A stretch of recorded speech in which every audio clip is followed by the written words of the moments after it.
di mana Ibnu Athaillah menyebutkan subhana man lam yaj'alil dalila ala awliya'i illa min khaisu dalila alaihi.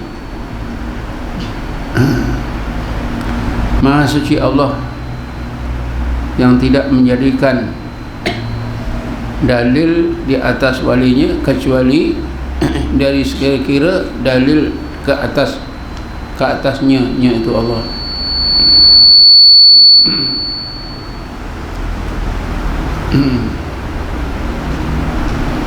Maknanya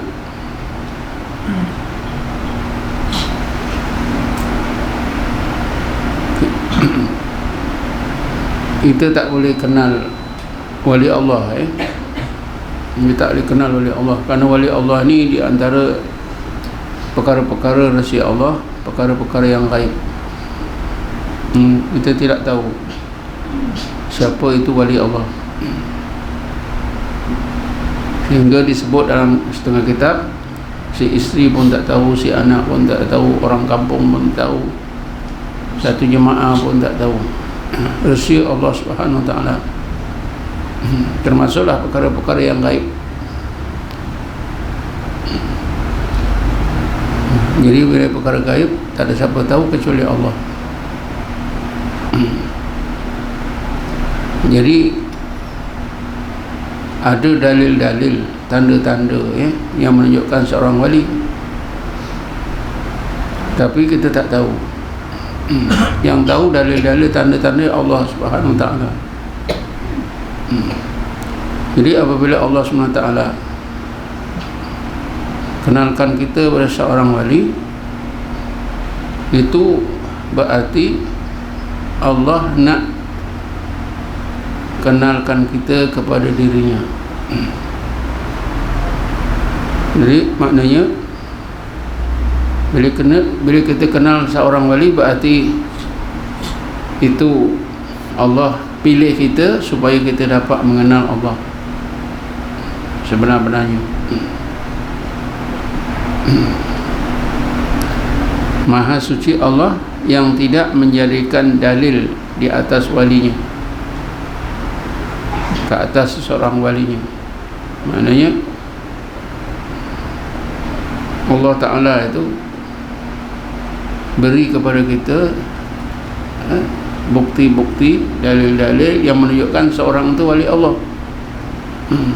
Apa tujuannya? Illa min khaisud dalila alaihi.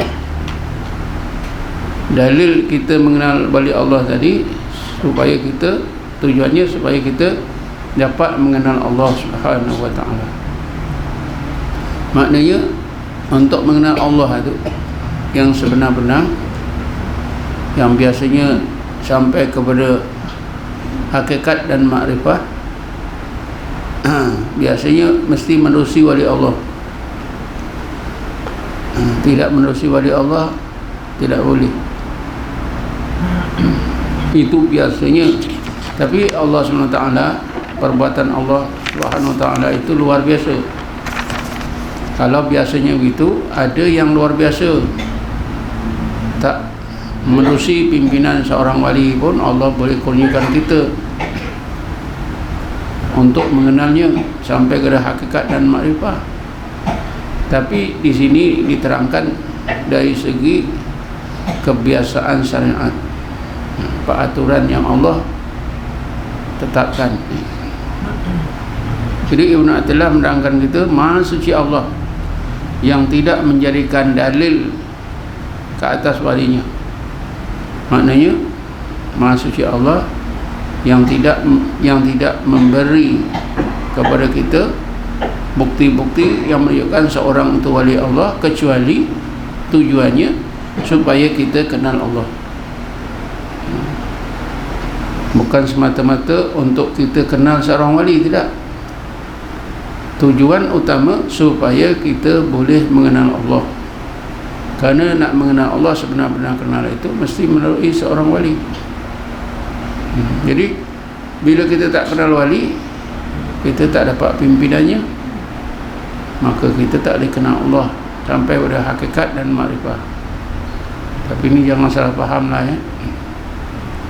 Ini Bagi orang yang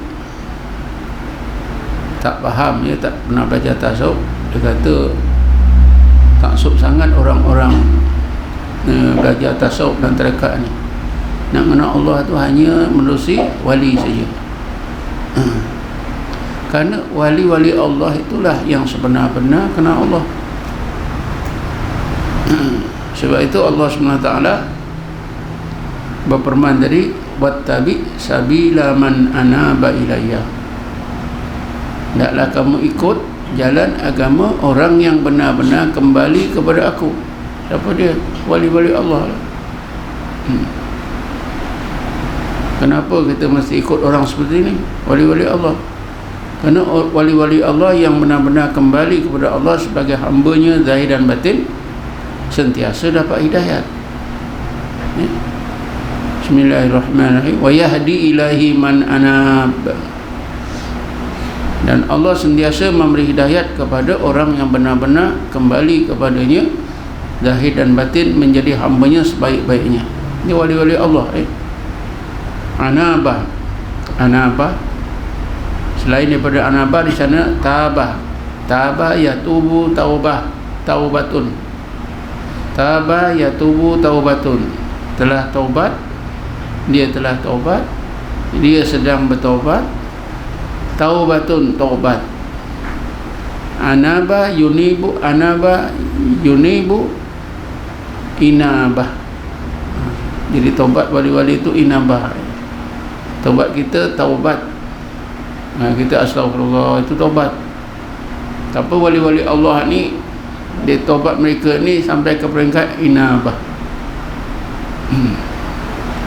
Jadi Allah SWT berfirman tadi, wa yahdi ilahi man anab. Dan Allah sentiasa memberi hidayah. Wa yahdi, wa itu makna dan, yahdi itu fi'il mudhari, maknanya sentiasa. Wa yahdi ilahi man anab. Dan Allah sentiasa memberi hidayat kepada orang yang benar-benar kembali kepadanya zahir dan batinnya. Itulah wali-wali Allah. Alladzina amanu wa tatma'innu qulubuhum bi dzikrillah. Mereka itulah orang yang beriman, hati mereka mutmainah dengan zikrullah. Dengan zikrullah. Bila hati wali Allah itu mutmainah, maka imannya sebaik-baik iman, amalannya sebaik-baik amalan. Kita pun kalau hati kita mutmainah, iman kita menjadi sebaik-baik iman, amal kita sebaik-baik amal. Tapi bukanlah mesti kita jadi wali Allah. Wali Allah ni dipilih oleh Allah Subhanahu wa ta'ala. Jadi rahsia dia. Tak tahu. Tuan punya diri pun tak tahu. Pangkat dunia ni tahu. Pangkat daripada Allah, wali Allah ni Tuan punya diri pun tak tahu. Kebanyakan ulama mengatakan wali Allah itu dia tak tahu dirinya wali Allah. Tujuannya supaya wali Allah tadi terpelihara.